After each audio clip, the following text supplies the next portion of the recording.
इस वीडियो में दी गई जानकारी सामग्री गणना की प्रामाणिकता या विश्वसनीयता की गारंटी नहीं है। सूचना के विभिन्न माध्यमों, ज्योतिष, पंचांग, प्रवचनों, धार्मिक मान्यताओं, धार्मिक ग्रंथों आदि से संकलित करके यह सूचना आप तक प्रेषित की गई है। हमारा उद्देश्य सिर्फ सूचना पहुंचाना है। पाठक या उपयोगकर्ता इसे सूचना समझकर ही ले। इसके अतिरिक्त इसके किसी भी तरह से उपयोग की जिम्मेदारी स्वयं उपयोगकर्ता या पाठक की ही होगी। नमस्कार दोस्तों, स्वागत है आपका हमारे YouTube चैनल सांसारिक जानकारी पर। हम आपको यहाँ पंडित प्रदीप जी मिश्रा द्वारा बताए गए उपाय जो वे अपनी कथा में बताते हैं, उनकी जानकारी देते हैं ताकि आपको एक ही जगह पर ही सारे उपाय मिल जाए। गुरु जी के बताए गए उपाय श्री शिव पुराण से जाने गए होते हैं, इसलिए निसंदेह भगवान शिव पे विश्वास रख कर करे। इस पुराण में शिव जी को वात्सल्य, दया और करुणा की मूर्ति के रूप में महिमामंडित किया गया है। इस पुराण का पाठ करने से भक्तों के अंदर भी ऐसे ही गुणों का संचार होता है, यानी भक्तों का चरित्र भी भगवान शिव की ही तरह बनने लगता है। जो भक्त शिव पुराण का विधि पूर्वक पाठ करते हैं वो जीवन मरण के चक्र से भी मुक्ति पा जाते हैं। शुक्रवार को माँ लक्ष्मी की पूजा या फिर व्रत करने से आपके धन में वृद्धि होती है। इस पूजा के साथ माँ लक्ष्मी को प्रसन्न करने के लिए आप कुछ छोटे छोटे उपाय भी करें तो आपके सुख में दिन दूनी रात चौगुनी वृद्धि होगी। शुक्रवार को प्रातःकाल स्नान के बाद लाल रंग के स्वच्छ वस्त्र धारण करें। माँ लक्ष्मी का पूरे दिन मन ही मन स्मरण करें। एक इलायची और लौंग कपूर को बाती के साथ जलाएं और देवी लक्ष्मी की आरती उतारें। इस आरती को सभी कमरे में दिखाएं। ऐसा करने से आपके घर से हर प्रकार की नकारात्मकता दूर होती है और माँ लक्ष्मी प्रसन्न होती हैं। हे हार तुम्हारे हाथों में और जीत तुम्हारे हाथों में। बस अब तुम जब उसके भरोसे पर आए हो, उसके अनुसार आए हो, थोड़ा डीले कम करो। आप उसके भरोसे आए हो, उसके अनुसार आए हो, तो उसके भरोसे पर रहो। साथ देगा वो, संभालेगा।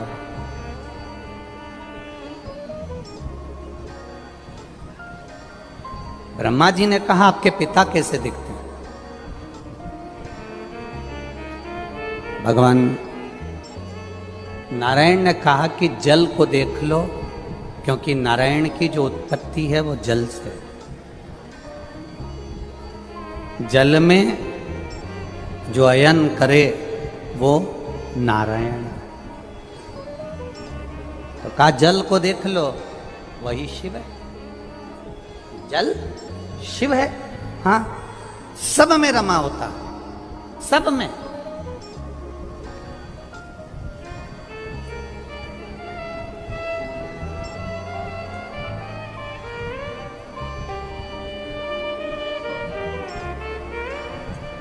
प्रत्येक शिव जी पर चढ़ा हुआ प्रत्येक शंकर के मंदिर में शंकर जी पे चढ़े हुए जल को आप आचमन कर सकते हो। प्रत्येक शिव मंदिर का केवल एक शंकर भगवान का शिवलिंग ऐसा होता है जिसके ऊपर चढ़ा हुआ जल का आचमन अपन नहीं करते। वो होता है पारत का शिवलिंग, पारे का शिवलिंग। कौन सा शिवलिंग है? पारत का शिवलिंग। पारे का शिवलिंग, एक शिवलिंग पारत का ऐसा होता है जिस पे चढ़े हुए जल का आचमन अपन नहीं कर पाते। बाकी के जितने शिवलिंग है, जितने शंकर भगवान के स्वरूप हैं, पाषाण का हो, लकड़ी का हो, जिस भी स्वरूप में हो, हीरे का हो, पन्ने का हो, सोने का हो, चांदी का हो, पीतल का हो, तांबे का हो, एल्युमिनियम का हो, लोहे का हो, जो शिवलिंग है, कांच का हो, स्फटिक का हो, जो शंकर भगवान के शिवलिंग है, हम उसका आचमन कर सकते हैं, हम उसको पी सकते हैं, हम उसका आचमन कर सकते हैं। केवल एक पारत का शिवलिंग ऐसा होता है, पारे का शिवलिंग एक ऐसा होता है जिस पर चढ़ा हुआ जल का हम आचमन नहीं कर पाते। उसी तरह जैसे पारे पर चढ़े हुए जल का आचमन साधारण मनुष्य नहीं कर पाता, उसी तरह भगवान शंकर के चरित्र को, भगवान शंकर के स्वरूप को, भगवान शंकर के स्वरूप को साधारण मनुष्य नहीं पहचान पाता। बहुत कठिन है भगवान शिव को पहचान, बहुत कठिन। शिव को जानना बहुत कठिन है। हम पहले भी कथा में कहे, आज फिर कहते हैं। आप लोग तो आ गए यहाँ कथा सुनने के लिए। कथा सुनकर 7 दिन में, आज 5 तारीख है, 11 तारीख को आप लोग चले भी जाओगे। पर तुम्हारे आने से सबसे ज़्यादा चिंता अगर व्यापती है तो मेरे देवादिदेव महादेव को लगती है। सबसे ज़्यादा चिंता उनको लगती है। कारण क्या है?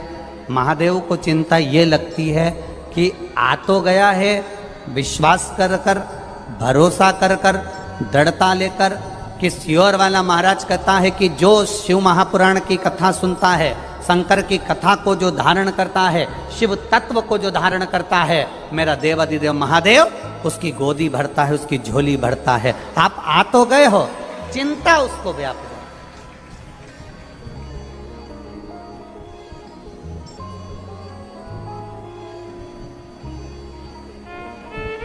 ये पुष्कर का मेला ग्राउंड, पुष्कर का ये मेला ग्राउंड है, ये कितना बड़ा है। और परंतु तुम जहां चले जाओ, जहां अभी हम आ रहे थे, हमने देखा कोई वो ऊंट चलाने की गाड़ी होती है ना, है क्या बोलते हैं उसको? छकड़ा गाड़ी है। अच्छा, तो ऊंट की जो गाड़ी होती है, हाँ, इतने चतुर लोग कि वो उन्होंने देखा ये पंडाल पूरे भरे पड़े हैं, जगह नहीं मिल रही है और लोग जहाँ तहाँ बैठे हैं, तो वो छकड़ा गाड़ी को यहाँ बाजू में लिया है और उसके नीचे घुस के बैठ गए। बताओ उसका परेशान। आधे उसके ऊपर बैठे, आधे उसके नीचे बैठे, और ऊंट के पत्ते ठिकाने नहीं। ऊंट कहाँ गया वो अब मालूम। परंतु सबसे ज्यादा खुश आज ऊंट भी हुआ होगा। ऊंट इसलिए खुश हुआ होगा, कम से कम 3 घंटे की छुट्टी, अपने को चलना नहीं पड़ेगा, तो ऊंट को भी खुशी है। अब आ तो गए अपन इतने, अब चिंता व्यापे देवादिदेव महादेव को, क्योंकि उसको मालूम है कि शिव पुराण तक पहुंचा है, खाली नहीं रखना है इसको। कथा तक आया है ना, खाली नहीं रखना है इसको, झोली भर कर भेजना है, झोली भर कर। ये उसको मालूम है, उसके चिंतन में है, उसके स्मरण में है। जल को देख लो और महादेव को देख लो, एक बराबर। जल को देख लो और महादेव को देख लो, एक बराबर। पहले के समय में ना अदालत होती थी, पहले के समय में ना पंचायत होती थी। पहले के समय में अगर निर्णय लिया जाता था तो हाथ में जल का पात्र पकड़ा दिया जाता था, उठा गंगा जली और कह दे तूने ये नहीं करा। केवल जल का पात्र हाथ में पकड़ा कर कह देते थे कि तूने ये नहीं करा। जल का पात्र है क्या? जल का लोटा है क्या? जल है क्या? शिव महापुराण की कथा कहती है ये जल का जो स्वरूप है, ये शिव तत्व है, ये शंकर का स्वरूप। और बहुत सावधानी रखो साहब जल के मामले में। हम फिर कहना चाहेंगे, जल है तो कल है। अपने दादा बाबाओं ने तो जल नदियों में देखा था, बोलो सही है कि गलत है? अपने दादा परदादा ने जल नदियों में देखा, अपने दादाजी ने जल तालाबों में देखा, अपने पिताजी ने जल कुएं में देखा, अपन ने जल हैंडपंप में हापसी में देखा, अपने बच्चों ने जल पानी की बोतल में देखा। अब आने वाली पीढ़ी हमको लगता है फोटो में देखेगी कि जल ऐसा होता था। हम नहीं बचा पा रहे।